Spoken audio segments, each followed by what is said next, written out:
Swaminarayan. With the inspiration from Pujya GhanshyamPrakashDasji Swami, Kandari Gurukul, we are preparing this presentation to please Maharaj, Santo and Haribhakta. The subject of this presentation is karma.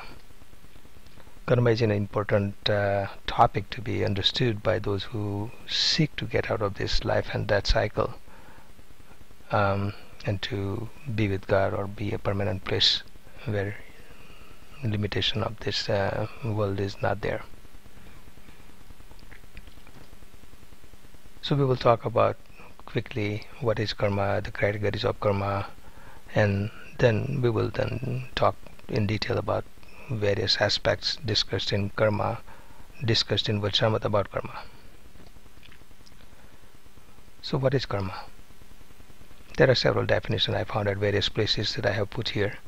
The word karma literally means deed, but implies the entire cycle of cause and effect. Second definition, according to the law of karma, every human action in thought, word and deed inevitably leads to result or consequences, good or bad, depending upon the quality of the action. Similarly, you can also see it in Bible, as you saw, so shall you reap. Karma, the word karma comes from the root kri, and that means to do, is the means by which you become the architect of your own destiny. Here they are talking about soul doing the karma that causes reaction in future lives. The next sentence, to me, although it's small, captures the real meaning from spiritual point of view. Karma is broadly defined as material activities and their reactions.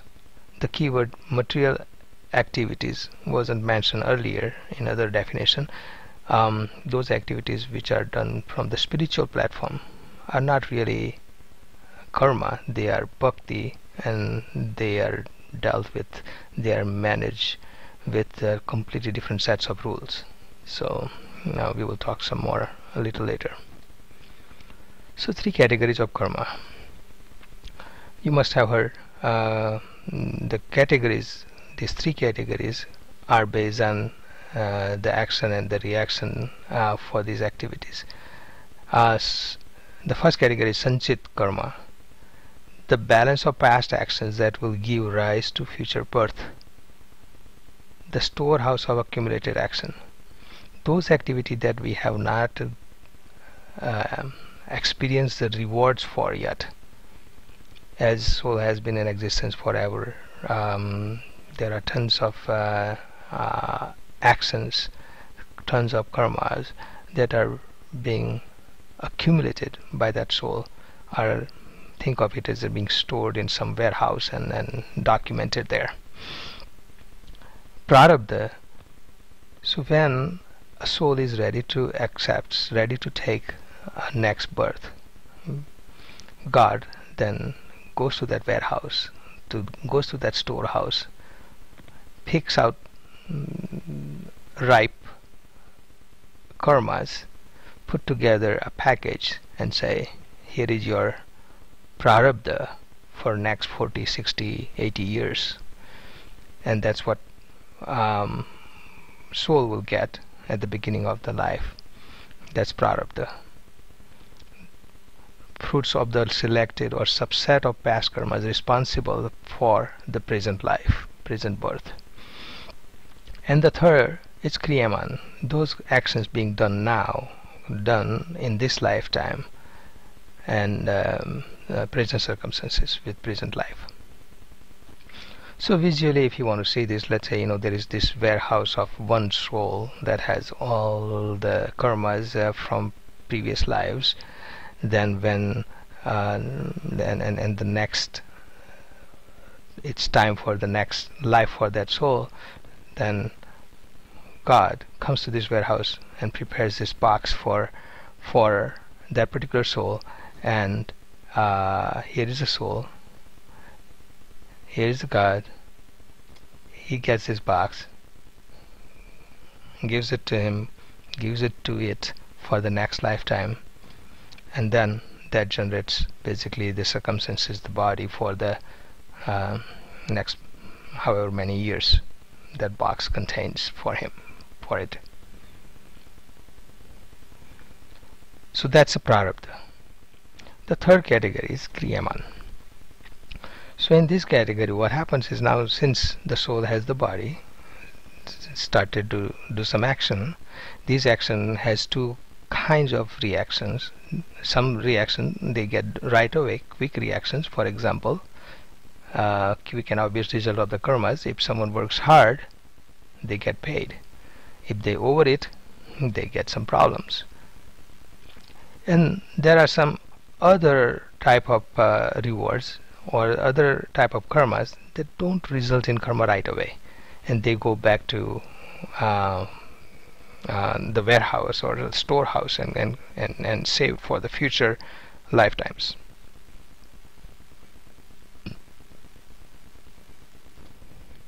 So that's a quick overview of a background for the karma, and now let's talk about what's in Vajramat on various aspects of karma. We will do it in question form. We would put some question, and then we would put an exact quote in Gujarati, as the Vajramat is written in Gujarati, in the right under the explanation or the next slide for reference. Does karma only apply to action involving gross body? That's the question. Is the karma, if the notion of self is strongly associated with subtle body, then the action performed with or through subtle body generates karma also. It is similar to the action performed with or through gross body, when the notion of self is strongly associated with gross body.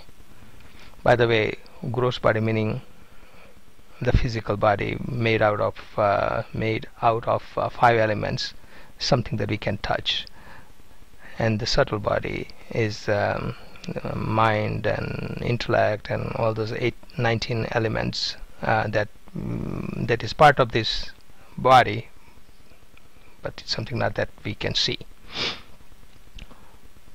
Okay. So bottom line is, the question is, the answer is, if the notion of self to that soul is associated with the gross body or subtle body or both, the activities done through those bodies would generate karma. In what circumstances actions do not result in karma? This is, in a sense, a follow-up question to the previous one. If one does not identify oneself with gross or subtle body, and firmly knows, firmly understands, firmly realizes that oneself is soul, then there is no question of karma for the soul for such action. Also, if the actions are purely to please God and not for the sake of material desires, then such action becomes bhakti that contributes toward moksha, not towards the storehouse of karma. You can see this concept, these topics in Sarangpur 14 and Gadra Madhya 11.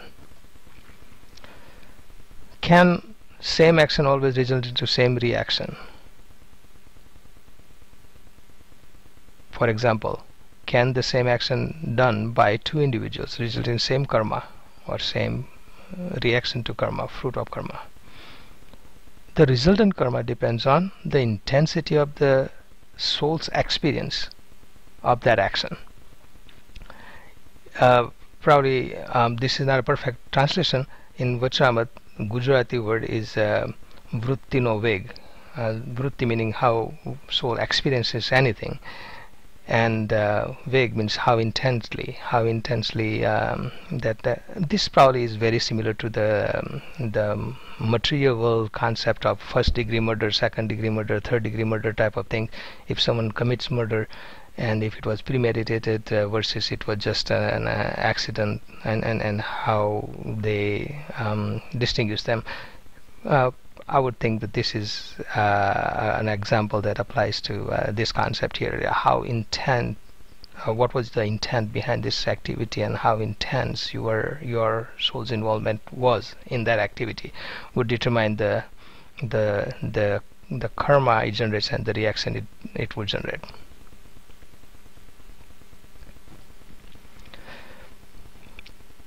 Is there a difference between karmas done accidentally and karmas done with full knowledge of what is being done? This is the topic we just talked about. It's a kind of a follow-up to the last question. So let's go on.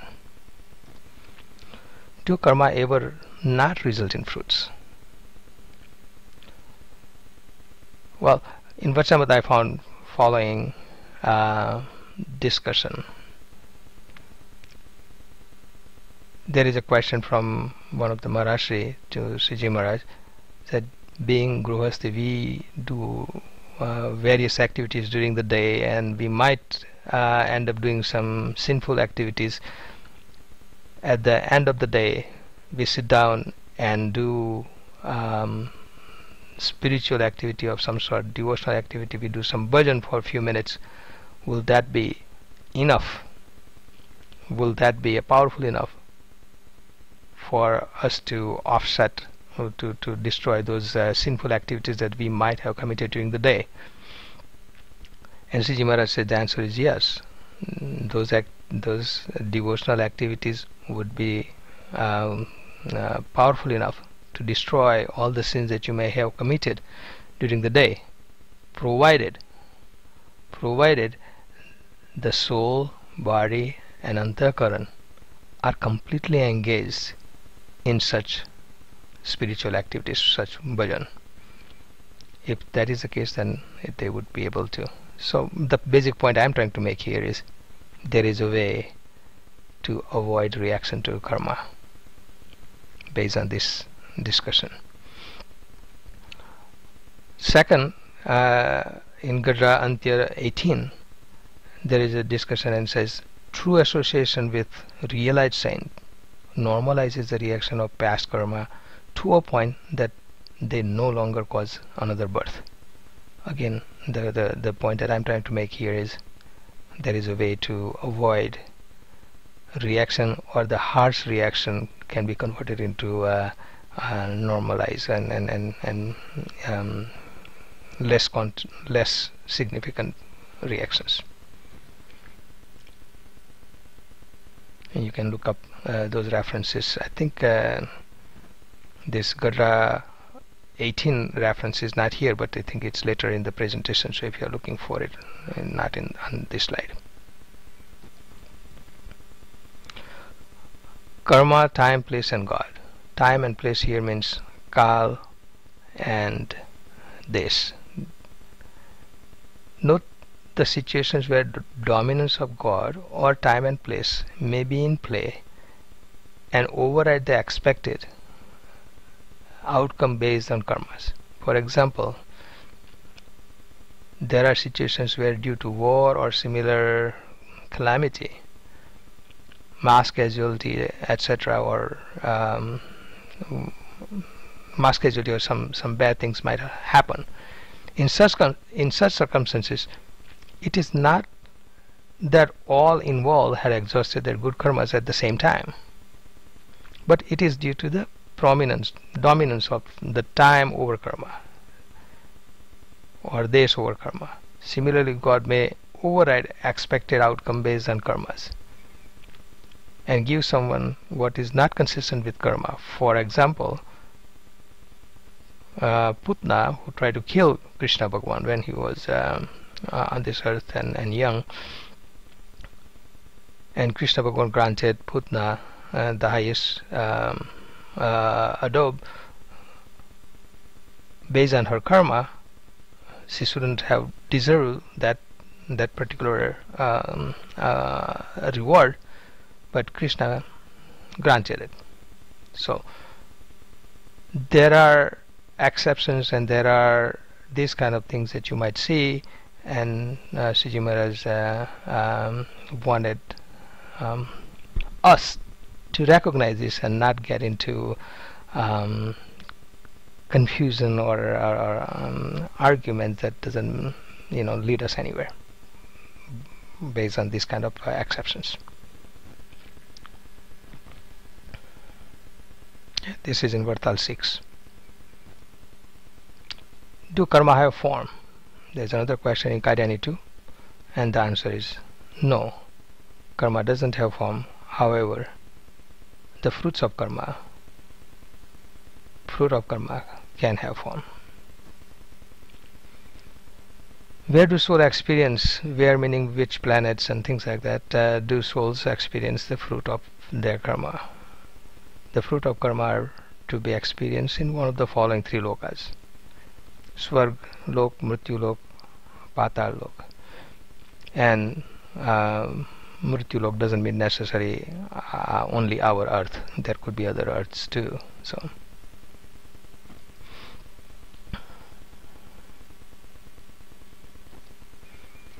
salvation and karma, mukti and karma, basically. For salvation, there should be firm understanding that God is the doer of everything and not karma.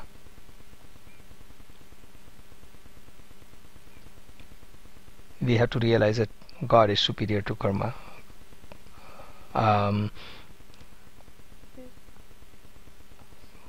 God can override karma. I think there is this Mahabalvanta Maya has one of the line there, Kedi Deshoma Sang Nastik no Raya Meri Tamne Je Karma ne Gaya, meaning karma is not superior to God, and we firmly believe that God is the superior.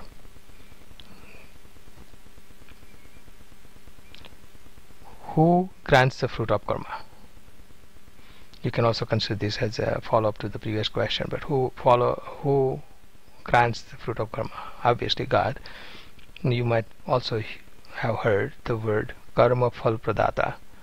Janmangal has it, Shikshapatri has it, Vajramat has it, and the meaning of karma phal pradata is the one who grants fruit of karma, and that word, that name has been referred to, is used for God.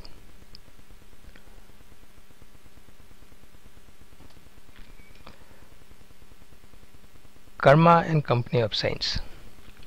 True association with realized saints normalizes the reaction of the past karmas, and to a point that they meaning the karma no longer causes another birth. This is in Garuda 18. This is the one that I guess we talked about a little bit earlier too. And here is the actual reference. So how is karma related to Swabhav? Past karmas eventually becomes one with soul, and forms Swabhav. This is also, the Swabhav is also called Vasana or Prakriti. Bhakti of God with Atmanistha.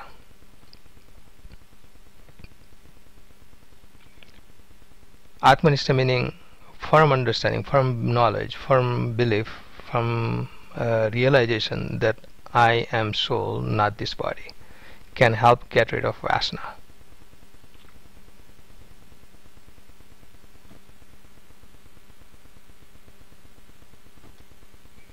So what we learned, what we talked about, what we discussed, karma is generated by material activities.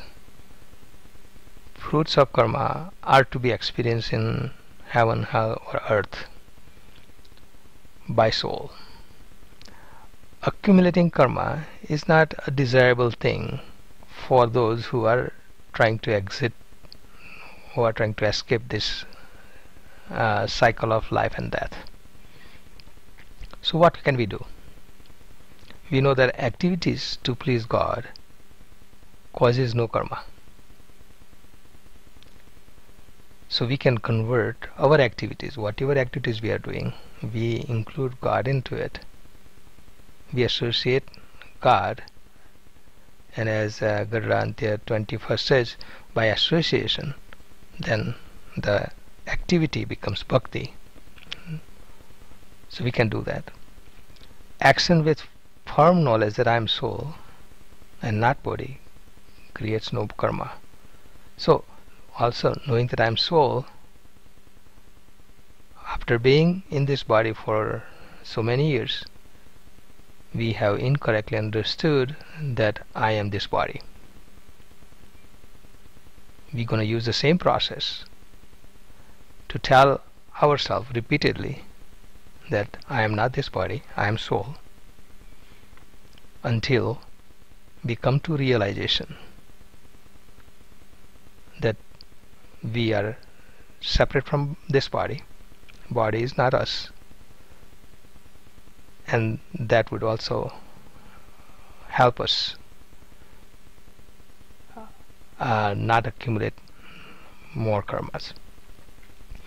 And realized science company can help normalize past karmas.